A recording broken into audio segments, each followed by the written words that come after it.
Hi guys! Welcome back to my channel. I'm Laris, and for today's video, i-share ko sa inyo yung mouse na binili ko. So, this is my first time using a vertical mouse, and nabili ko siya ng mura for, i-share ko sa inyo mamaya yung secret ko.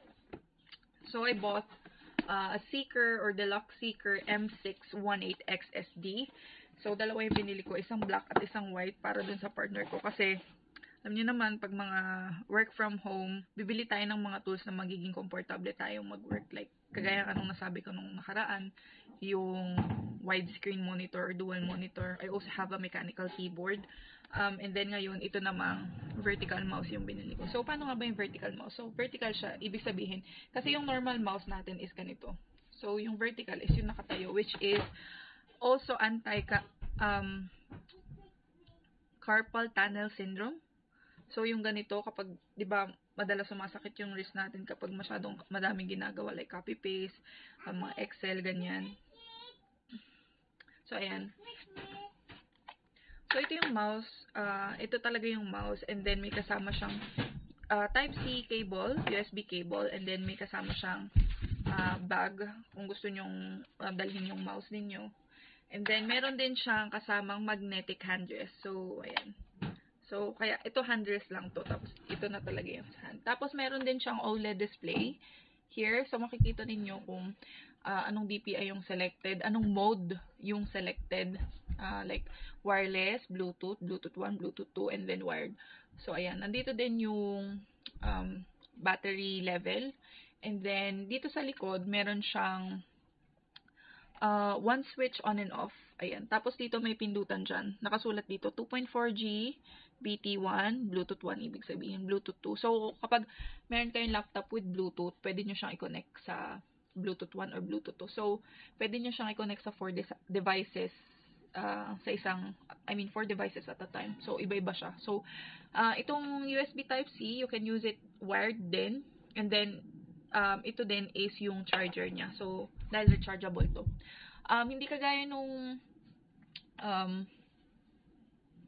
vertical mouse ng Logitech. May vertical mouse ng Logitech na pwede mong palitan ng battery. So, hindi po replaceable yung battery nito. Rechargeable lang talaga itong mouse. So, kahapon, nasa 70, nung dumating siya ng umaga kahapon, 75 yung charge niya. Ngayon, 60 siya. And then, ginagamit ko siya with the LED lights. Also, may kasama siyang pangpalit dito sa lights, dun sa back part niya. So, kung hindi kayo fan ng light, pwede nyo tanggalin to. It's magnetic lang. Ayan. So, may sensor siya dito. Kapag malapit na yung kamay mo, ayan o. Hindi na siya umiilaw. So, itong kapalit niya is ano siya? Buo. So, ito, masisense niya na may something dun sa unahan. So, hindi na talaga siya iilaw. So, yung ilalim lang ang iilaw sa kanya. Also, yung 2.4G is yun yung receiver talaga. So, pakita ko sa inyo yung receiver. Para siyang normal Bluetooth receiver. Ayan.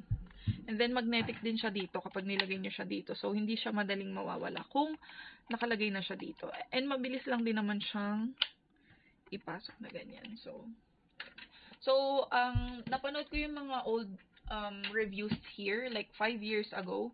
Nasa 5,000 yata, 5,000 pesos yata itong ano. And, alam ko, one of, yung deluxe talaga is yung, narinig ko na, marami daw talaga silang, parang sila yung one of the first brand na release ng vertical mouse.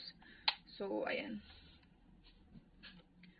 So, ito namang pindutan niya is, ayan. Kahit maikli yung kamay mo, hindi umabot dito sa dulo, pwede mo siyang pindutin hanggang dito. Napipindot siya hanggang dito. So, hanggang dito sa gray line here. So, kung maikli yung kamay mo, ganyan. Hindi naman siguro ganyan. Kung ganyan, madali pa rin siya makpindot. So, meron tong right and left click. Meron din siyang scroll. Merong scroll here. Thumb scroll is, itong thumb scroll magagamit nyo lang siya sa certain apps like Excel. So, right and left siya. Tapos, ito is back and forward. Pero, pag Windows ang gamit nyo, pwede nyo i-download yung software ng Deluxe with the specific type of mouse that you have. And then, pwede nyo siyang i-customize kung anong gusto nyong mangyari dito. And then yung lightings din, pwede nyo i-customize dun sa app kung kunyari gusto nyo red lang. Breathing ba yung type nung kanyang ilaw. So, ayan. So, automatic sensor yung lights niya. Pag malapit yung kamay nyo, hindi siya iilaw. And then, kapag malayo naman, yun yung iilaw siya. Ayan. So, siguro magre-review ako after few weeks kong gamitin ito. Kasi nga, first time kong gumamit ng vertical mouse. At ito na nga pala yung secret ko, guys. Yung presyo ng vertical mouse na to, before, like 5 years ago, is 5,000 plus. And, ngayon is 2,799 na lang siya. Kapag tinignan nyo siya dun sa official store ng Deluxe. So, merong M618XSD and merong M618XSU. Ang difference nila is yung U is wala siyang OLED screen kagaya nung dito na makikita mo yung DPI, battery level, kung anong mode siya nakakonect. So, yun lang yung difference nila. Pero yun is 1,699 lang. So, ito 2,700 to. Pero dun sa binilhan kong shop, hindi ko alam kung mali sila or mali yung listing nila. Pero, 1,700 lang siya. Parang 1,685 or something. Tapos, meron pa akong bigating voucher na nagamit, which is 30% nung time na yun. Parang 11/15, November 15.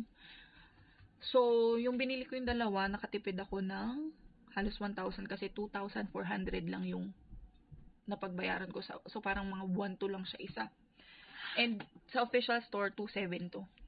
So, para akong bumili ng isang mouse, pero dalawa yung mouse na na-receive ko. So, ayun. Ilalagay ko na lang sa baba yung link ng store na binilhan ko and then the official store ng Deluxe. And then, kung gusto nyo pang malaman yung mga features, please stay watching kasi ilalagay ko yung video dyan. And then, ayun. If you have any comments, violent reaction, questions, just comment below.